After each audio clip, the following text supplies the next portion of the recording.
Silverado wasn't just a Western, it was a $25 million roll of the dice, a desperate attempt by a new Hollywood studio to drag the classic American genre out of the grave and into the age of the blockbuster. Behind the stunning New Mexico vistas and the four-hero camaraderie lay a production so fraught with ego clashes, last-minute script changes, and studio panic that it nearly collapsed under the weight of its own ambition. What audiences saw as a triumphant return to form was, in reality, a high-wire act of creative desperation, a film that pitted its director against the studio, its stars against each other, and its old-fashioned values against the cynical new Hollywood of the 1980s. Today, we're riding into the untamed truth behind this modern classic. Here are 20 weird facts about Silverado, and stick around for a bonus fact about a legendary actor's cameo that was cut for being too distracting. Hit that subscribe button and get ready to ride.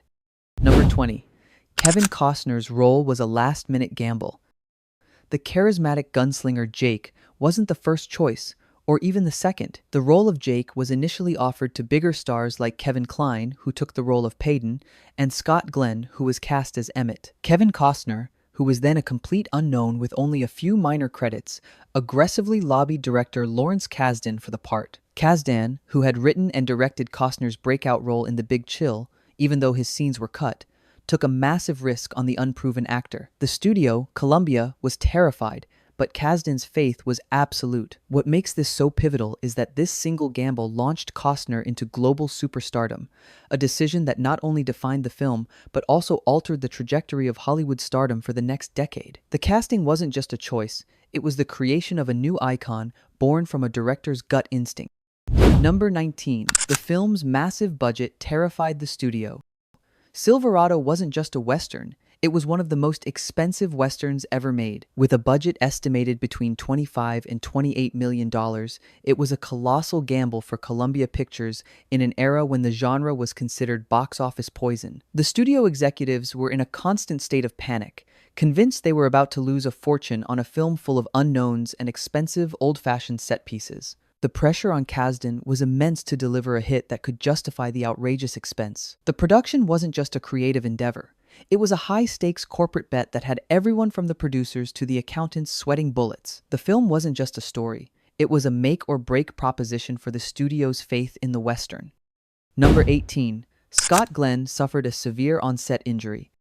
The film's action wasn't just movie magic, it left its stars with real, lasting injuries. Scott Glenn, who played the stoic Emmett, was severely injured during the filming of a scene where his character is dragged by a horse. A stunt went wrong and Glenn was pulled violently, tearing the ligaments in his shoulder. The injury was so painful that it required medical attention, and he suffered from chronic pain for the remainder of the shoot. What makes this so grim is that Glenn, a dedicated actor, had to perform subsequent scenes, including the complex final shootout, while in significant pain. His stoicism on screen wasn't just acting, it was a testament to his physical endurance. The film wasn't just a performance, it was a testament to the real physical toll paid by its actors in the name of authenticity. Number 17. Danny Glover's casting was a bold statement. In 1985, casting a black man as a heroic, equal-status gunslinger alongside white leads in a big-budget Western was a revolutionary and controversial choice. Danny Glover's role as Malachi Johnson wasn't written as a black sidekick. He was a full-fledged hero with his own storyline, skills, and moral center. This was a direct challenge to the racist tropes that had plagued the genre for decades. The studio was nervous, fearing it would alienate Southern audiences, but Kasdan refused to back down. What makes this so significant is that Glover's performance wasn't just a casting choice, it was a political statement, a deliberate reimagining of the American West as a place where heroes could be of any color. The film wasn't just entertainment, it was a quiet act of cultural revisionism. Number 16.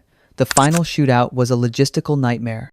The film's climactic 20-minute showdown in the town of Silverado wasn't just a complex action sequence, it was a logistical nightmare that took weeks to film and pushed the crew to its limits. The sequence involved hundreds of extras, intricate stunt choreography, squibs, gunshots, and multiple camera units all working in perfect sync. The heat in the New Mexico desert was brutal, and the sheer complexity of coordinating the violence without anyone getting seriously hurt was a monumental challenge. What makes this so impressive is that it was all done practically, long before the ease of CGI. The shootout wasn't just a scene, it was a masterclass in old-school action filmmaking, a symphony of destruction that required military-level precision to execute.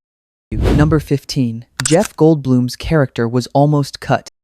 The character of Slick Stanhope, the fast-talking gambler played by Jeff Goldblum, was not in the original script and was almost entirely removed from the final cut. Goldblum was a last-minute addition, and his comedic, anachronistic performance was seen by some studio executives as tonally out of place with the more serious Western elements. Test screenings were divided, with some audiences finding his character jarring. Lawrence Kasdan fought to keep his scenes, arguing that Goldblum provided essential comic relief. The character wasn't just a role, he was a point of contention, a quirky modern element that barely survived the studio's attempt to sand down the film's rougher, more eccentric edges.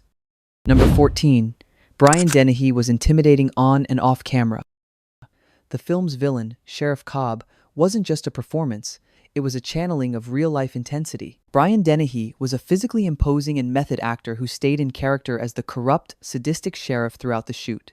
His presence on set was so intimidating that even the crew was hesitant to approach him. In the scene where Cobb manhandles Peyton's wife, Rosanna Arquette was genuinely frightened. Dennehy's commitment to the character's menace was so total that it created a palpable tension on set, blurring the line between performance and reality. The villain wasn't just acting, he was a force of nature, a terrifying presence that made the hero's struggle feel all the more real and desperate.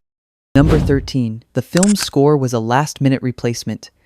The iconic sweeping score by Bruce Broughton wasn't the first choice. Legendary composer John Barry was originally hired to score the film. However, Barry's vision for the music was more moody and atmospheric, which clashed with Kasdan's desire for a grand, traditional Western score in the style of Elmer Bernstein or Jerome Moross. Creative differences led to Barry leaving the project late in the game, forcing Broughton to step in and compose the entire score in a matter of weeks. What makes this so shocking is that the score we now know and love, which earned an Oscar nomination, was a brilliant, last-minute save, a completely different musical identity created under extreme pressure. Number 12. The film failed to launch a franchise. Despite its critical acclaim and solid box office performance, Silverado was intended to be the start of a major franchise, but those plans were immediately scrapped. Columbia Pictures was so confident in the film that they began developing a sequel, with scripts written and Kasdan potentially returning to direct. However, while the film was a hit, it wasn't the blockbuster hit the studio needed to justify an expensive, multi-film commitment in a genre they still saw as risky. The sequel plans were quietly shelved, leaving the story of Emmett, Peyton, Jake, and Malachi frustratingly incomplete. The film wasn't just a standalone movie, it was a failed launchpad, the beginning of a saga that never was. Number 11. Kevin Kline hated riding horses. For an actor starring in a Western, Kevin Kline had a dirty secret. He was terrified of horses and hated riding them. A classically trained stage actor, Kline was completely out of his element in the saddle. He required extensive riding lessons and was visibly uncomfortable on horseback for much of the production. Lawrence Kasdan had to be clever with his camera angles and use stunt doubles as much as possible to hide Kline's discomfort. What makes this so ironic is that Kline's character, Podden, becomes one of the most natural-looking horsemen in the film. The performance wasn't just acting, it was a triumph over a very real phobia, a testament to Kline's ability to project effortless cool, even when he was feeling anything but. Let's pause. Go ahead and like and subscribe, because the next 10 facts dig into the studio battles, the abandoned subplots, and the dark secrets hidden in the town of Silverado itself. Number 10. The studio demanded a happier ending.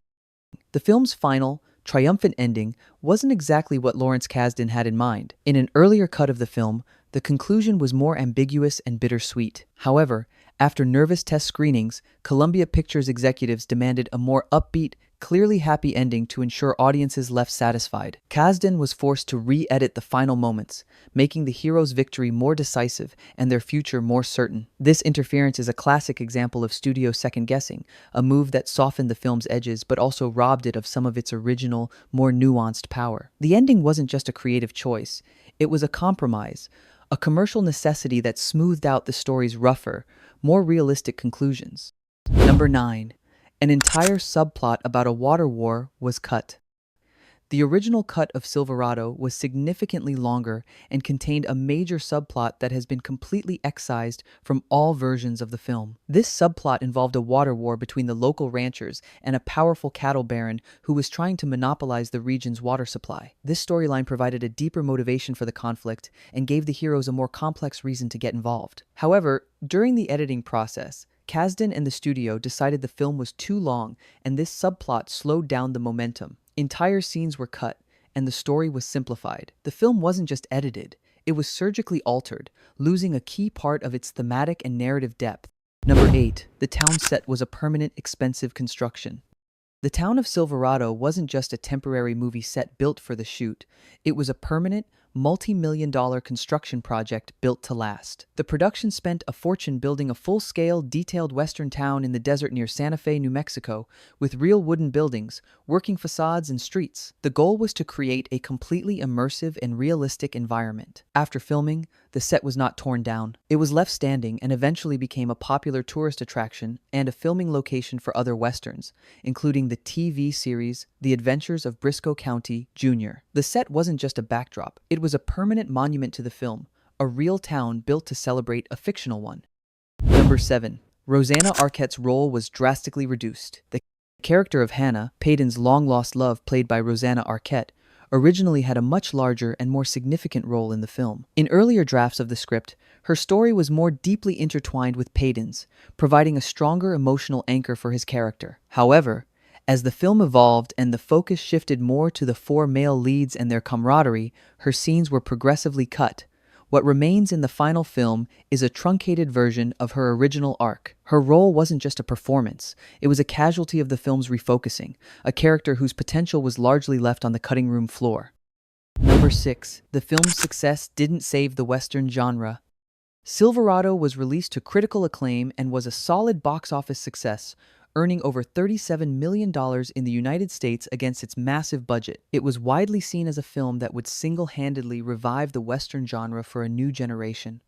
However, this did not happen. While Silverado was a hit, it wasn't the blockbuster phenomenon the studio had hoped for, and it failed to spawn a wave of successful imitators. The Western remained a difficult sell for studios throughout the late 80s and 90s. The film's legacy wasn't as a savior, it was as a brilliant, glorious, but ultimately isolated flash in the pan, a beautiful eulogy for a genre that refused to come back to life.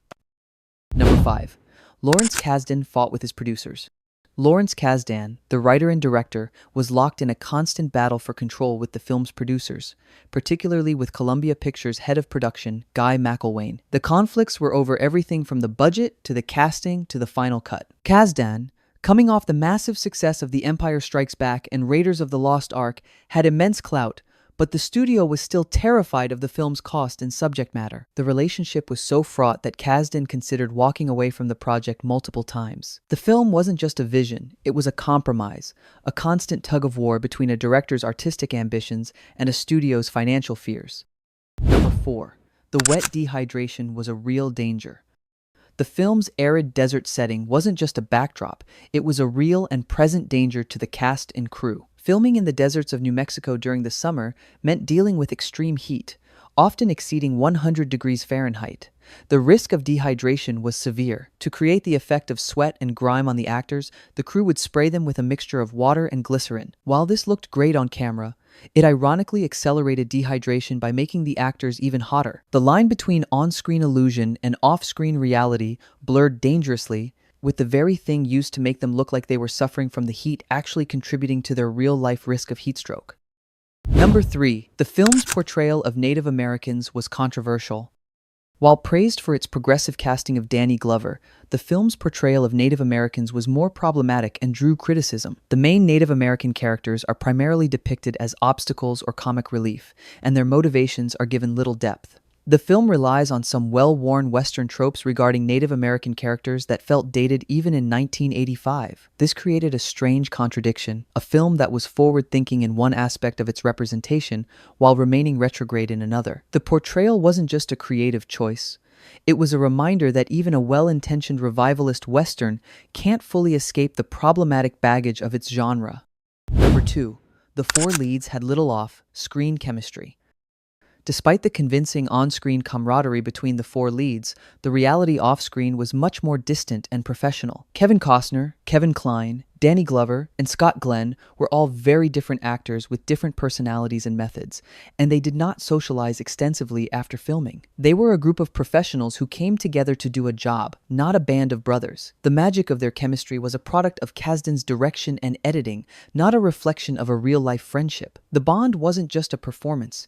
It was a cinematic illusion, a testament to the power of filmmaking to create a reality that doesn't exist off-camera. Number 1. It was a passion project born from genre love. For all its commercial pressures and on-set troubles, Silverado was, at its heart, a pure passion project. Lawrence Kasdan grew up loving westerns and wrote the script as a love letter to the films of John Ford and Howard Hawks. He didn't want to deconstruct the genre like many of his 1970s contemporaries. He wanted to celebrate it, to recapture the joy, the spectacle, and the moral clarity of the classic western. The film was made not out of a cynical desire for a hit, but out of a genuine, deep-seated love for the American West. The film wasn't just a product, it was a tribute, a passionate, expensive, and beautiful love letter from a master filmmaker to the genre that defined his childhood. Bonus fact: a legendary Cowboys cameo was cut. The film originally featured a cameo from one of the greatest Western stars of all time, James Garner, who had starred in the TV series Maverick and in films like The Great Escape. Garner was cast in a small role as a cynical United States Marshal who crosses paths with the heroes. However, after test screenings, Kasdan and the studio decided that Garner's presence was too distracting. His star power was so immense that it pulled the audience out of the story and took focus away from the four main leads. The decision was made to cut his entire scene, a rare move where an actor of Garner's stature was left on the cutting room floor. The cameo wasn't just a scene, it was a piece of Hollywood history that was sacrificed for the sake of the film's own narrative integrity. Silverado endures as one of the great modern westerns not because it reinvented the wheel, but because it polished it to a brilliant shine. It's a film made with a contagious love for the genre, a love that shines through in every sweeping landscape and every perfectly timed gunshot. While the behind-the-scenes drama was as intense as any on-screen conflict, the final product is a testament to Lawrence Kasdan's vision and the immense talent of his cast. It stands as a grand, glorious, and thrilling what-if, a look at what might have been if the Western had truly returned to rule the cinematic landscape. It remains a high-water mark for the genre, a perfect, exhilarating ride into a West that we all wish was real. Like and subscribe for more behind-the-scenes revelations that change how you see your favorite movies forever. In the words of Podden, I'm a reasonable man. I've just experienced a very unreasonable day, and the making of Silverado was a very unreasonable production.